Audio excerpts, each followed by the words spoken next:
जब हम कोई मोबाइल, कंप्यूटर या गाड़ी खरीदते हैं तो उसके साथ में हमें एक मैनुअल मिलता है कि इस गाड़ी को कैसे यूज़ करना है ताकि हमारी यात्रा अच्छी रहे, गाड़ी की मेंटेनेंस बढ़िया रहे। ठीक उसी तरीके से जब हमें ये जीवन मिलता है, माइंड और बॉडी, मन और शरीर मिलता है, तो इसे कैसे यूज़ करना है इसका भी एक लाइफ मैनुअल है जिसका नाम है श्रीमद् भगवद गीता। श्रीमद् भगवद गीता में 700 श्लोक हैं। अगर हम पर डे 100 श्लोकों का पाठ करें तो एक हफ्ते के अंदर पूरी संपूर्ण भगवद गीता का पाठ हो जाएगा। आइए स्टार्ट करते हैं पहले चैप्टर से, पहले अध्याय से। पहले अध्याय का श्लोक नंबर 1। धृतराष्ट्र बोले, हे संजय, धर्मभूमि कुरुक्षेत्र में एकत्रित युद्ध की इच्छा वाले मेरे और पांडु के पुत्रों ने क्या किया। 2। संजय बोले, उस समय राजा दुर्योधन ने व्यूह रचना युक्त पांडवों की सेना को देखकर और द्रोणाचार्य के पास जाकर यह वचन कहा। 3। हे राजन, आपके बुद्धिमान शिष्य द्रुपद पुत्र धृष्टद्युम्न द्वारा व्यूहाकार खड़ी की हुई पांडुपुत्रों की इस बड़ी भारी सेना को देखिए। 4, 5, 6। इस सेना में बड़े बड़े धनुष वाले तथा युद्ध में भीम और अर्जुन के समान शूरवीर, सात्यकी और विराट तथा महारथी राजा द्रुपद, दृष्टकेतु और चेकितान तथा बलवान काशीराज पुरोजित, कुंती भोजा, मनुष्य में श्रेष्ठ शैब्य, पराक्रमी युधामन्यु तथा बलवान उत्मौजा, सुभद्रा पुत्र अभिमन्यु एवं द्रौपदी के पांचों पुत्र, ये सभी महारथी हैं। 7। हे ब्राह्मण श्रेष्ठ, अपने पक्ष में भी जो प्रधान है उनको आप समझ लीजिए। आपकी जानकारी के लिए मेरी सेना के जो जो सेनापति हैं उनको बतलाता हूँ। 8। आप द्रोणाचार्य और पितामह भीष्म तथा कर्ण और संग्राम विजयी कृपाचार्य तथा वैसे ही अश्वत्थामा, विकर्ण और सोमदत्त का पुत्र भूरिश्रवा। 9। और भी मेरे लिए जीवन की आशा त्याग देने वाले बहुत से शूरवीर अनेक प्रकार के शस्त्र अस्त्रों से सुसज्जित और सब के सब युद्ध में चतुर हैं। 10। भीष्म पितामह द्वारा रक्षित हमारी वह सेना सब प्रकार से अजय है और भीम द्वारा रक्षित इन लोगों की यह सेना जीतने में सुगम है। 11। इसलिए सब मोर्चों पर अपनी अपनी जगह स्थित रहते हुए आप लोग सभी निसंदेह भीष्म पितामह की ही सब ओर से रक्षा करें। 12। कौरवों में वृद्ध बड़े प्रतापी पितामह भीष्म ने उस दुर्योधन के हृदय में हर्ष उत्पन्न करते हुए उच्च स्वर से सिंह की दहाड़ के समान गरज कर शंख बजाया। 13। इसके पश्चात शंख और नगाड़े तथा ढोल, मृदंग और नरसिंगे आदि बाजे एक साथ ही बज उठे। उनका वह शब्द बड़ा भयंकर हुआ। 14। इसके अनंतर सफेद घोड़ों से युक्त उत्तम रथ में बैठे हुए श्री कृष्ण महाराज और अर्जुन ने भी अलौकिक शंख बजाए। 15। श्री कृष्ण महाराज ने पंचजन्य नामक, अर्जुन ने देवदत्त नामक और भयानक कर्म वाले भीमसेन ने पौंड्रक नामक महाशंख बजाया। 16। कुंती पुत्र राजा युधिष्ठिर ने अनंत विजय नामक और नकुल तथा सहदेव ने सुघोष और मणि पुष्पक नामक शंख बजाए। 17, 18। श्रेष्ठ धनुष वाले काशीराज और महारथी शिखंडी एवं धृष्टद्युम्न तथा राजा विराट और अजय सात्यकी राजा द्रुपद एवं द्रौपदी के पांचों पुत्र और बड़ी भुजा वाले सुभद्रा पुत्र अभिमन्यु, इन सभी ने हे राजन सब ओर से अलग अलग शंख बजाए। 19। और उन भयानक शब्द ने आकाश और पृथ्वी को भी गुंजाते हुए धृतराष्ट्रों के अर्थात आपके पक्ष वालों के हृदय विदीर्ण कर दिए। 2021। हे राजन, इसके बाद कपिध्वज अर्जुन ने मोर्चा बांधकर डटे हुए धृतराष्ट्र संबंधियों को देखकर उस शस्त्र चलने की तैयारी के समय धनुष उठाकर ऋषिकेश श्री कृष्ण महाराज से यह वचन कहा। हे अच्युत, मेरे रथ को दोनों सेनाओं के बीच में खड़ा कीजिए। 22। और जब तक कि मैं युद्ध क्षेत्र में डटे हुए युद्ध के अभिलाषी और इन विपक्षी योद्धाओं को भली प्रकार देख लूं कि इस युद्ध रूपी व्यापार में मुझे किन किन के साथ युद्ध करना योग्य है, तब तक उसे खड़ा रखिए। 23। दुर्बुद्धि दुर्योधन का युद्ध में हित चाहने वाले जो जो ये राजा लोग इस सेना में आए हैं, उन युद्ध करने वालों को मैं देखूंगा। 24, 25। संजय बोले, हे धृतराष्ट्र, अर्जुन द्वारा इस प्रकार कहे हुए महाराज श्री कृष्ण ने दोनों सेनाओं के बीच में भीष्म और द्रोणाचार्य के सामने तथा संपूर्ण राजाओं के सामने उत्तम रथ को खड़ा करके इस प्रकार कहा कि हे पार्थ, युद्ध के लिए जुटे हुए इन कौरवों को देख। 26। इसके बाद प्रतापुत्र अर्जुन ने उन दोनों ही सेनाओं में स्थित ताऊ चाचों को, दादों पर दादों को, गुरुओं को, मामों को, भाइयों को, पुत्रों को, पौत्रों को तथा मित्रों को, ससुरों को और सुहृदयों को भी देखा। 27। उन उपस्थित संपूर्ण बंधुओं को देखकर वे कुंती पुत्र अर्जुन अत्यंत करुणा से युक्त होकर शोक करते हुए ये वचन बोले। 28। अर्जुन बोले, हे कृष्ण, युद्ध क्षेत्र में डटे हुए युद्ध के अभिलाषी इस स्वजन समुदाय को देखकर मेरे अंग शिथिल हुए जा रहे हैं और मुख सूखा जा रहा है तथा मेरे शरीर में कंप एवं रोमांच हो रहा है। 30। हाथ से गांडीव धनुष गिर रहा है और त्वचा भी बहुत जल रही है तथा मेरा मन भ्रमित सा हो रहा है, इसलिए मैं खड़ा रहने को भी समर्थ नहीं हूँ। 31। हे केशव, मैं लक्षणों को भी विपरीत ही देख रहा हूँ तथा युद्ध में स्वजन समुदाय को मारकर कल्याण भी नहीं देखता। 32 हे कृष्ण, मैं ना तो विजय चाहता हूँ और न राज्य तथा सुखों को ही। हे गोविंद, हमें ऐसे राज्यों से क्या प्रयोजन अथवा ऐसे भोगों से और जीवन से भी क्या लाभ है। 33 हम जिनके लिए राज्य, भोग और सुख आदि अभिष्ट हैं, वे ही ये सब धन और जीवन की आशा को त्याग कर युद्ध में खड़े हैं। 34 गुरुजन, ताऊ चाचे, लड़के और उसी प्रकार दादे, मामे, ससुर, पौत्र, साले तथा और भी संबंधी लोग हैं। 35 हे मधुसूदन, मुझे मारने पर भी अथवा तीनों लोकों के राज्य के लिए भी मैं इन सबको मारना नहीं चाहता, फिर पृथ्वी के लिए तो कहना ही क्या है। 36 हे जनार्दन, धृतराष्ट्र के पुत्रों को मारकर हमें क्या प्रसन्नता होगी, इन आतताइयों को मारकर तो हमें पाप ही लगेगा। 37 अतएव हे माधव, अपने ही बांधव धृतराष्ट्र के पुत्रों को मारने के लिए हम योग्य नहीं हैं, क्योंकि अपने ही कुटुंब को मारकर हम कैसे सुखी होंगे। 38-39 यद्यपि लोभ से भ्रष्टचित हुए ये लोग कुल के नाश से उत्पन्न दोष को और मित्रों से विरोध करने में पाप को नहीं देखते, तो भी हे जनार्दन, कुल के नाश से उत्पन्न दोष को जानने वाले हम लोगों को इस पाप से हटने के लिए क्यों नहीं विचार करना चाहिए। 40 कुल के नाश से सनातन कुल धर्म नष्ट हो जाते हैं, धर्म के नाश हो जाने पर संपूर्ण कुल में पाप भी बहुत फैल जाता है। 41 हे कृष्ण, पाप के अधिक बढ़ जाने से कुल की स्त्रियां अत्यंत दूषित हो जाती हैं, और हे वार्ष्णेय, स्त्रियों के दूषित हो जाने पर वर्ण संकर का उत्पन्न होता है। 42 वर्ण संकर कुल घातियों को और कुल को नरक में ले जाने के लिए ही होता है। लुप्त हुई पिंड और जल की क्रिया वाले अर्थात श्राद्ध और तर्पण से वंचित इनके पितर लोग भी अधोगति को प्राप्त होते हैं। 43 इन वर्ण संकर कारक दोषों से कुल घातियों के सनातन कुल धर्म और जाति धर्म नष्ट हो जाते हैं। 44 हे जनार्दन, जिनका कुल धर्म नष्ट हो गया है, ऐसे मनुष्यों का अनिश्चित काल तक नरक में वास होता है, ऐसा हम सुनते आए हैं।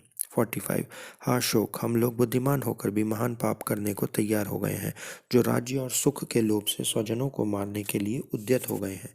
46 यदि मुझे शस्त्र रहित एवं सामना न करने वाले को शस्त्र हाथ में लिए हुए धृतराष्ट्र के पुत्र रण में मार डालें, तो वह मारना भी मेरे लिए अधिक कल्याणकारक होगा। 47 संजय बोले, रणभूमि में शोक से उद्विग्न मन वाले अर्जुन इस प्रकार कहकर बाण सहित धनुष को त्याग कर रथ के पिछले भाग में बैठ गए।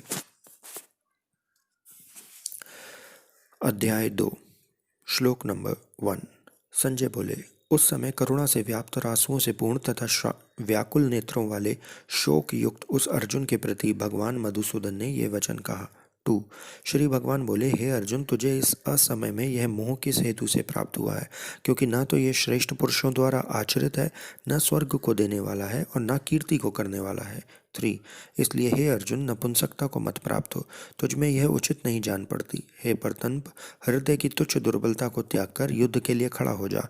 4 अर्जुन बोले, हे मधुसूदन, मैं रणभूमि में किस प्रकार बाणों से भीष्म पितामह और द्रोणाचार्य के विरुद्ध लड़ूंगा, क्योंकि हे हरिसूदन, वे दोनों ही पूजनीय हैं। 5 इसलिए इन महानुभाव गुरुजनों को न मारकर मैं लोक में भिक्षा का अन्न भी खाना कल्याणकारक समझता हूँ, क्योंकि गुरुजनों को मारकर भी इस लोक में रुधिर से सने हुए अर्थ और काम रूपी भोगों को ही तो भोगूंगा।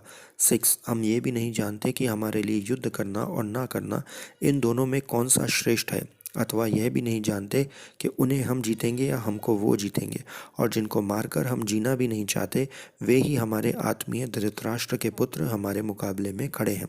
7 इसलिए कायरता रूपी दोष से उपहत हुए स्वभाव वाला तथा धर्म के विषय में मोहित चित हुआ मैं आपसे पूछता हूँ कि जो साधन निश्चित कल्याणकारक हो वह मेरे लिए कहिए, क्योंकि मैं आपका शिष्य हूँ, इसलिए आपके शरण हुए मुझको शिक्षा दीजिए।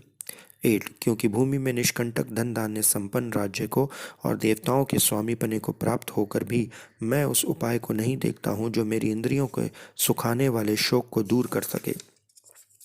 9 संजय बोले, हे राजन, निद्रा को जीतने वाले अर्जुन अंतर्यामी श्री कृष्ण महाराज के प्रति इस प्रकार कहकर फिर श्री गोविंद भगवान से युद्ध नहीं करूँगा यह स्पष्ट कहकर चुप हो गए। 10 हे भरतवंशी धृतराष्ट्र, अंतर्यामी श्री कृष्ण महाराज दोनों सेनाओं के बीच में शोक करते हुए उस अर्जुन को हंसते हुए से यह वचन बोले। 11 श्री भगवान बोले, हे अर्जुन, तू ना शोक करने योग्य मनुष्यों के लिए शोक करता है और पंडितों के से वचनों को कहता है, परंतु जिनके प्राण चले गए हैं और उनके लिए और जिनके प्राण नहीं गए हैं उनके लिए भी पंडित जन शोक नहीं करते। 12 ना तो ऐसा ही है कि मैं किसी काल में नहीं था, तू नहीं था, अथवा ये राजा लोग नहीं थे, और ना ऐसा ही है कि इसके आगे हम सब नहीं रहेंगे। 13 जैसे जीव आत्मा की इस देह में बालकपन, जवानी और वृद्धावस्था होती है, वैसे ही अन्य शरीर की प्राप्ति होती है। उस विषय में धीर पुरुष मोहित नहीं होता। 14 हे कुंती पुत्र, सर्दी गर्मी और सुख दुख को देने वाले इंद्रिय और विषयों के संयोग तो उत्पत्ति विनाशशील और अनित्य हैं, इसलिए हे भारत उनको तू सहन कर। 15 क्योंकि हे पुरुष श्रेष्ठ, दुख सुख को समान समझने वाले जिस धीर पुरुष को ये इंद्रिय और विषयों के संयोग व्याकुल नहीं करते, वह मोक्ष के योग्य होता है। 16 असत वस्तु की तो सत्ता नहीं है और सत्य का अभाव नहीं है, इस प्रकार इन दोनों का ही तत्वज्ञानी पुरुषों द्वारा देखा गया है। 17 नाश रहित तो तू उसको जान जिससे यह संपूर्ण जगत दृश्य वर्ग व्याप्त है, इस अविनाशी का विनाश करने में कोई भी समर्थ नहीं है। 18 इस नाश रहित अप्रमेय नित्य स्वरूप जीव आत्मा के ये सब शरीर नाशवान कहे गए हैं, इसलिए हे भरतवंशी अर्जुन तो युद्ध कर। 19 जो इस आत्मा को मारने वाला समझता है तथा जो इसको मरा मानता है, वे दोनों ही नहीं जानते, क्योंकि यह आत्मा वास्तव में न तो किसी को मारता है न किसी के द्वारा मारा जाता है। 20 यह आत्मा किसी काल में भी ना तो जन्मता है और ना मरता ही है, तथा ना यह उत्पन्न होकर फिर होने वाला ही है, क्योंकि यह अजन्मा, नित्य, सनातन और पुरातन है। शरीर के मारे जाने पर भी यह नहीं मारा जाता। 21 हे प्रतापुत्र अर्जुन, जो पुरुष इस आत्मा को नाश रहित, नित्य, अजन्मा और अव्यय जानता है, कैसे किसको मरवाता है और कैसे किसको मारता है। 22 जैसे मनुष्य पुराने वस्त्रों को त्याग कर दूसरे नए वस्त्रों को ग्रहण करता है, वैसे ही जीवात्मा पुराने शरीरों को त्याग कर दूसरे नए शरीरों को प्राप्त होता है।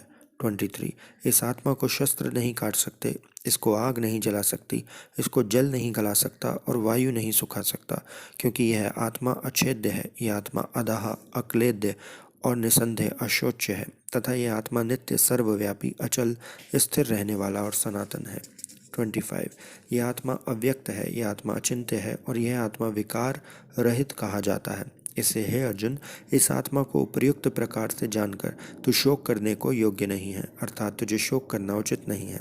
26 किंतु यदि तू इस आत्मा को सदा जन्मने वाला तथा सदा मरने वाला मानता हो, तो भी हे महाबाहो, तू इस प्रकार शोक करने को योग्य नहीं है। 27 क्योंकि इस मान्यता के अनुसार जन्मे हुए की मृत्यु निश्चित है और मरे हुए का जन्म निश्चित है, इससे भी इस बिना उपाय वाले विषय में तू शोक करने के योग्य नहीं है।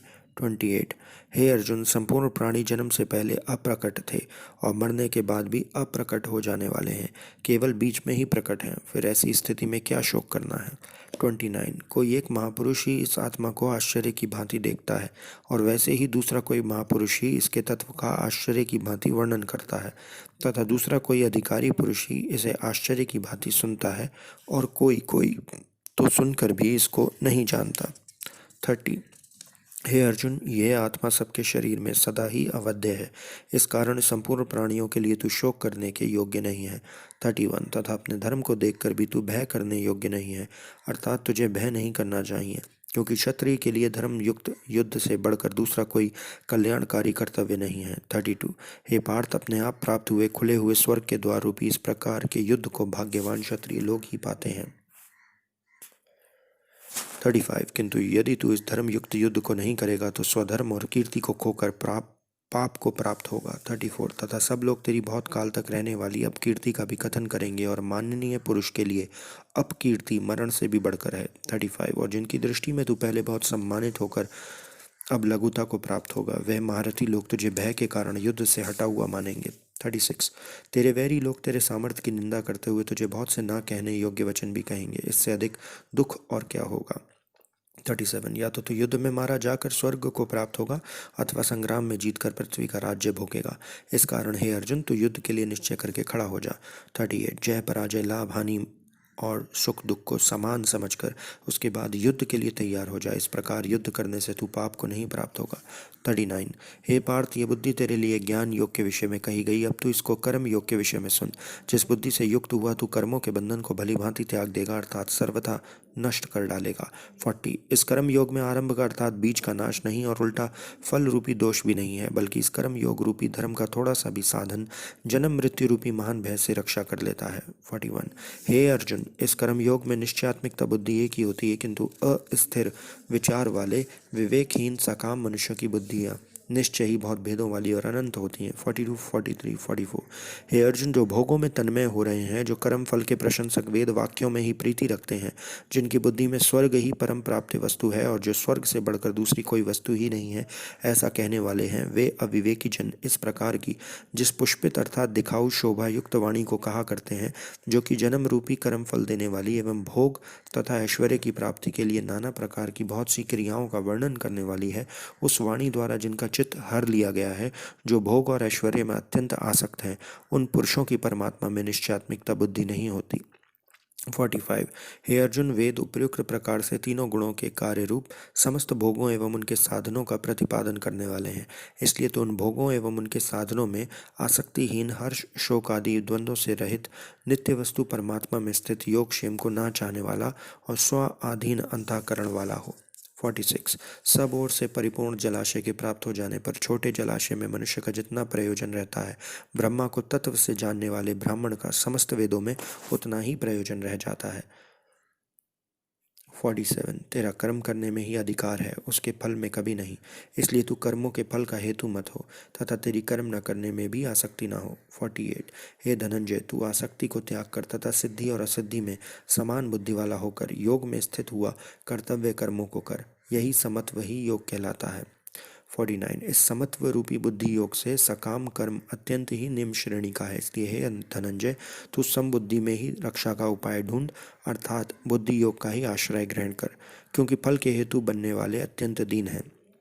50। समबुद्धि युक्त पुरुष पुण्य और पाप दोनों को इसी लोक में त्याग देते हैं, अर्थात उनसे मुक्त हो जाता है। इससे तू समत्व रूपी योग में लग जा। यह समत्व रूपी योग ही कर्मों में कुशलता है, अर्थात कर्म बंधन से छूटने का उपाय है। 51।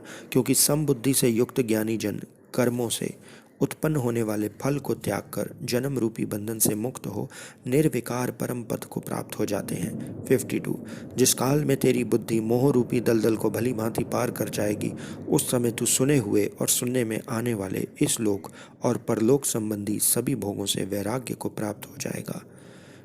53। भांति भांति के वचनों को सुनने से विचलित हुई तेरी बुद्धि जब परमात्मा में अचल और स्थिर